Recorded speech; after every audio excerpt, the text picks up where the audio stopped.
Remember how for decades there were especially strong warnings about the drug heroin.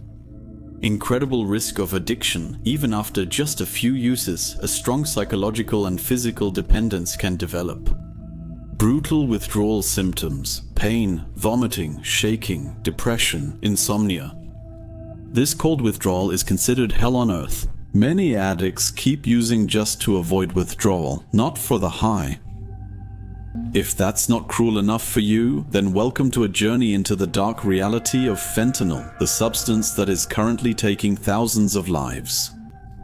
It's 50 times stronger than heroin and up to 100 times more potent than morphine. Let that sink in. A single milligram, as much as a few grains of salt, can already be deadly. Originally, it was developed in 1959 by the Belgian chemist Paul Janssen as a powerful painkiller. But it has long since moved from the clinic to the streets, and there it becomes a nightmare. We must first understand the history. Opioids are powerful painkillers that bind to specific receptors in the brain and nervous system, relieving pain but also potentially causing euphoria. They are also helpful in a controlled medical setting. They are used medically for severe pain, such as after surgeries or in cases of cancer, but they carry a high risk of addiction. In 1897, the chemist Felix Hoffmann developed heroin for the first time on behalf of the company Bayer in Wuppertal-Elberfeld. An opioid that was marketed as a non-addictive alternative to morphine and was even sold as cough syrup for children.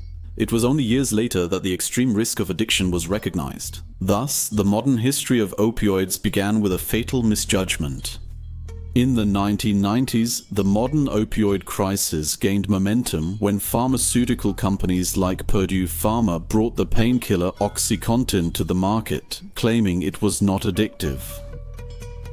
Millions in the United States were prescribed oxycodone, became addicted, and as prescriptions dropped, many turned to heroin, leading to a surge in its use. But then came the synthetic opioid fentanyl. In 1959, Belgian chemist Paul Janssen developed it as a powerful painkiller. Starting around 2013, the illegal market began producing synthetic fentanyl, mainly in China and later in Mexico, where it is manufactured in so-called super labs. It was cheap, potent, and easy to transport. Dealers began cutting heroin, cocaine, and even pills with fentanyl, often without the user's knowledge. The result? A wave of overdoses like the world has never seen before. Illegally produced fentanyl often comes contaminated. It contains cutting agents like xylazine, an animal tranquilizer also known as tranq. It causes severe skin necrosis, open wounds down to the bone.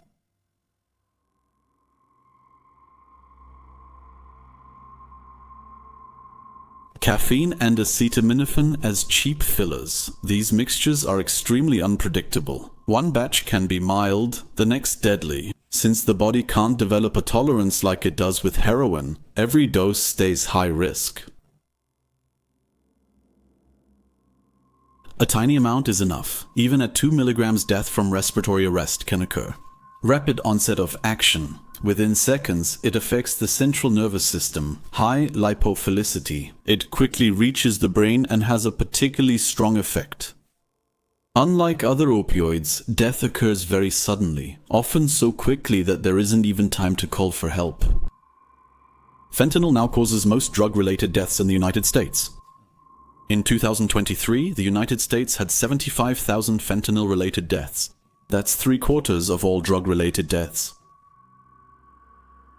Cities like San Francisco, Philadelphia, or Portland are struggling with open drug scenes, overcrowded emergency rooms, and streets full of people who look like zombies. Fentanyl hasn't just destroyed lives, it's changed entire neighborhoods. Some United States politicians, like Trump and Biden, accuse China of not doing enough to stop the export of fentanyl precursors. More extreme voices even spoke of a silent war or chemical attack. Since 2019, China has placed all fentanyl derivatives under national control. Nevertheless, illegal exports continue to take place. A subtle war. Many organizations are working to address this. Naloxone, an emergency overdose medication, is being distributed more widely in the United States. Emergency boxes with naloxone are now found in schools, subways, and public restrooms. Are these lasting solutions or just addressing symptoms? In Germany, Great Britain, and Scandinavia, the numbers are also rising. In countries like Estonia, fentanyl is even the dominant opioid drug. Are you still trying to find the drug dealer Cole? If you come into contact with it tomorrow, you're just one. One more in the fentanyl statistics. What does it say about our world that people need increasingly harder drugs to cope with reality? Yesterday heroin, today fentanyl, and tomorrow K-fentanyl, a chemical compound that can be derived from fentanyl. 100 times stronger than fentanyl, 5,000 times stronger than heroin, and 10,000 times stronger than morphine. This substance is normally used to sedate large wild animals such as elephants. Dozens of deaths have been reported in Belgium, Estonia, Norway, Sweden, and the United Kingdom. And now it has appeared in Germany as well. We are not ready for this next step. As long as such drugs are easy to produce, cheap and profitable, they will continue to be distributed. And as long as people live in hopelessness, poverty, or psychological distress, there will continue to be consumers. Despite this sad situation, we stick to education because that is the first logical step.